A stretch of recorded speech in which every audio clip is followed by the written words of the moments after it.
ప్రజలందరూ కూడా దగా పడ్డారు, బాధపడుతున్నారు. మామూలు బాధ కాదు ఇది, మామూలు ఇది కాదు.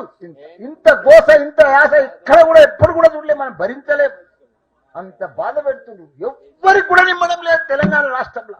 ఒక రైతుకు నిమ్మడం లేదు, ఒక కార్మికునికి నిమ్మడం లేదు, ఒక ఉద్యోగానికి నిమ్మడం లేదు, ఒక రియల్ ఎస్టేట్ వ్యాపారానికి నిమ్మడం లేదు, ఏదన్నా బట్టల దుకాణాలకు నిమ్మడం లేదు, ఎవరికి నిమ్మడం లేకుండా చేయరు. ఆ నిమ్మడంగా ఉన్నారంటే ఆ మంత్రులు ఎమ్మెల్యేలే నిమ్మడంగా ఉన్నారు. మంచిగా రోజు దంచుడే దంచుడు. 22A ఎన్ని ఏళ్ళు ఉన్నాయో అన్ని ఏళ్ళు పెడుతున్నారు, అన్నిట్లలో ఏళ్ళు పెడుతుర్రు, అన్ని ఆపుతున్నారు, జేబులు నింపుకుంటారు, పందికొక్కులు లెక్క బలుస్తున్నారు. ఇంత దుర్మార్గుల రాజ్యం మనం ఎప్పుడు కూడా చూడలే. మన కేసీఆర్ ఉండగా 10 ఏళ్ళు అన్నపూర్ణ రాష్ట్రం ఇట్లా మనం దినం తప్పించిన మన ఆడబిడ్డలకు ఇట్లా ఉత్తానే నీళ్ళు వచ్చు. ఇప్పుడు ఆ కాంగ్రెస్ వచ్చింది, నీళ్ళే కరువైనాయి, కరెంటు పోతుంది. ఆ భగవంతుడు కూడా కనిస్తలేదు. కాంగ్రెస్ ప్రభుత్వం వర్షాలు కూడా వరదదేవుడిని రాత్రి సన్ని మొక్కుతున్నా, పొద్దుగాల బోనాల పండుగ అన్ని గుళ్ళలో మొక్కుతున్నాయి. వనవాడు అంటే తర్వాత పడ్డది, ఇంకా పడాలి. కాంగ్రెస్ వచ్చింది, మన దరిద్రం వచ్చింది. మనం దీన్ని పారదోవాలి. 22A కాదు, ఇంకా వాళ్ళు మనకు ఊరేస్తారు. వాళ్ళు మామూలుగా చెయ్యరు. ఇంకా గోస ఇంకా ఉన్నది మనకు. ముసూర్ల పండుగ ముంగట ఇంకా అయిపోలే.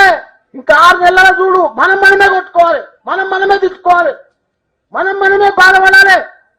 ఇదే పోడుపల్ల స్థానిక కాంగ్రెస్ నాయకులు వక్స్ బోర్డు తీస్తారని నా మీద నేను మంత్రి ఉన్నప్పుడు ధర్నా చేసిరు. నేను దగ్గర దాకా తీసుకొచ్చిన. మన గవర్నమెంట్ పడిపోయింది.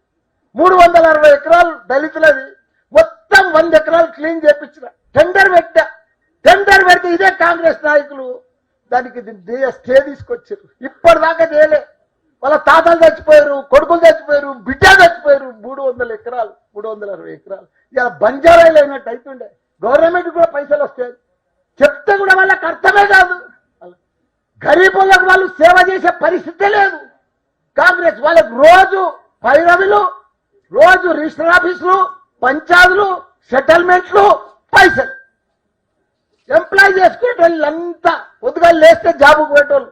వీళ్ళకి 22A పెడితే ఎట్లయితే చెప్పు. 90,000 ఇండ్లు, 90,000 గజాలు, ఎక్కడ చూడు భూములు 22Aనే. రోజు చేస్తాం. మంత్రి ఉన్నాడు పొంగులేటి, ఓ పాలు వంగినట్టు వంగుతున్నాడు ఆయన. అసలు పని లేదు, పస లేదు. 24 గంటలు తీస్తా అంటుడు. 24 గంటలు కాదు, నెలైనా తీస్తలేడు. నెలలు జరిగినా తీస్తలేడు. రేపు తెల్లటెక్కల కంప్లైంట్ ఫోన్ చేయమంటుడు. ఆ ఫోన్ కూడా లిఫ్ట్ లేదు. ఎట్లుండాలి గవర్నమెంట్ అంటే? దీంట్లో సీఎం ఏం చేస్తుండు, మంత్రులు ఏం చేస్తున్నారు, ఎమ్మెల్యేలు ఏం చేస్తున్నారు? ఎవరి పట్టలేదా ప్రజల మీద? దోచుకునేదా? ప్రజలను ఇట్లా అవసరపెట్టేదేనా మీ ప్రభుత్వం? కాబట్టి తప్పకుండా ఖబర్దార్, మీరు ఎవ్వరు భయపడే అవసరం లేదు. మన హరీష్ అన్నాడు, మన కేసీఆర్ నాడు, మళ్ళా 2 ఏళ్ళు ఓపిక పట్టుంది. మీ బాధలన్నీ దూరం పోతాయి. ఇంకొక ఏడాది ఓపిక పడితే చాలు, మనమే మళ్ళీ వస్తాం. తప్పకుండా మన సీఎం కేసీఆర్ గారు సీఎం అవుతాడు. తప్పకుండా మన బాధలన్నీ పోతాయి. ఎవరేం చేయలేడు మీకు, ఎవరు కూడా రారు. మన సీఎం కేసీఆర్ గారు భగవంతుడు భగవంతుడు భగవంతుడు. అలాంటి సీఎం మనకు దొరకడు.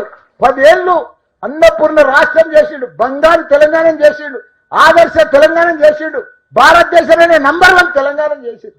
ఈ దరిద్రులు వచ్చి మొత్తం దరిద్రం చేస్తుంది. కానీ పోతారు తప్పకుండా. వాళ్ళు గంగల గడిచిపోతారు. డిపాజిట్ రాదు ఒక్కొక్కరికి, మీరు చూడండి. కాబట్టి ఇప్పుడు మిగతాదంతా మా హరీష్ అన్న మాట్లాడతాడు. అందరికీ కూడా నమస్తే, ధన్యవాదాలు.